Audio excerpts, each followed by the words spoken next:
एक आदमी जिसकी तलाश दुनिया के सबसे ताकतवर मुल्क को थी। 10 साल, करोड़ों डॉलर, हजारों जासूस, लेकिन वो एक परछाई बनकर भागता रहा। ये कहानी है उस मिशन की जिसने इतिहास के सबसे खतरनाक ऑपरेशन को जन्म दिया, ऑपरेशन नेपच्यून स्पीयर। 10 साल तक अमेरिका की खुफिया एजेंसियां अल कायदा के सरगना ओसामा बिन लादेन को ढूंढने में नाकाम रही थीं, लेकिन अगस्त 2010 में एक सुराग मिला। इब्राहिम अल कुवैती नाम का व्यक्ति, जो ओसामा का सबसे विश्वसनीय कुरियर था, पाकिस्तान के एबटाबाद में एक रहस्यमयी कंपाउंड में रह रहा था। यह वही सुराग था जिसने इस ऑपरेशन की नींव रखी।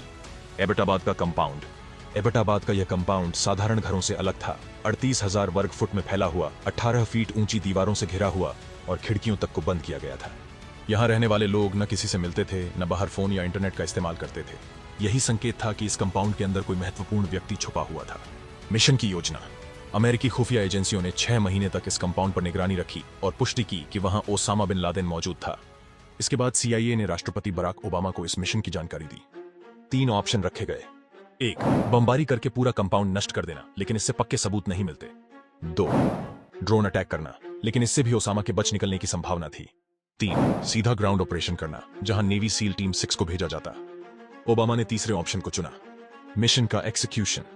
1 मई 2011 की रात 4 हेलीकॉप्टर अफगानिस्तान के जलालाबाद बेस से उड़े और पाकिस्तान की सीमा में दाखिल हुए। खास बात यह थी कि पाकिस्तान को इस ऑपरेशन की कोई जानकारी नहीं दी गई थी। अमेरिकी हेलीकॉप्टर रडार से बचने के लिए बेहद निचली उड़ान भर रहे थे। टारगेट कंपाउंड पर हमला। एबटाबाद पहुंचते ही पहला ब्लैक हॉक हेलीकॉप्टर कंपाउंड में उतरने लगा, लेकिन नियंत्रण खो बैठा और क्रैश हो गया। हालांकि प्लान के अनुसार बाकी हेलीकॉप्टरों ने ऑपरेशन जारी रखा। नेवी सील्स ने कंपाउंड के गेट को विस्फोटकों से उड़ा दिया। पहले फ्लोर पर ओसामा का कुरियर इब्राहिम अल कुवैती और उसका परिवार मौजूद था, जिसे नेवी सील्स ने मार गिराया। दूसरे फ्लोर पर ओसामा का बेटा खालिद एक AK-47 के साथ जवाबी हमला करता है, लेकिन उसे भी खत्म कर दिया जाता है। तीसरे और आखिरी फ्लोर पर ओसामा बिन लादेन अपनी पत्नी अमाल के साथ था। जैसे ही अमाल उसे बचाने के लिए आगे आई, नेवी सील्स ने उसे साइड किया और ओसामा के माथे पर 2 गोलियां मारी। 1 AM पर ओसामा मारा गया। मिशन की समाप्ति। टीम ने ओसामा के शव की तस्वीरें खींची, उसका DNA सैंपल लिया और कंपाउंड से हार्ड ड्राइव्स, डॉक्यूमेंट्स और अन्य खुफिया सामग्रियां जब्त की।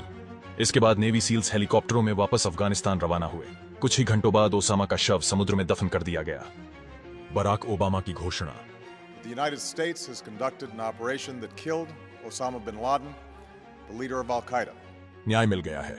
मिशन की ऐतिहासिक अहमियत। यह ऑपरेशन न केवल आतंकवाद के खिलाफ अमेरिका की सबसे बड़ी जीत थी, बल्कि यह दिखाने वाला मिशन था कि 10 साल की अथक मेहनत, टेक्नोलॉजी और दृढ़ संकल्प कैसे दुनिया के सबसे बड़े आतंकवादी को खत्म कर सकते हैं।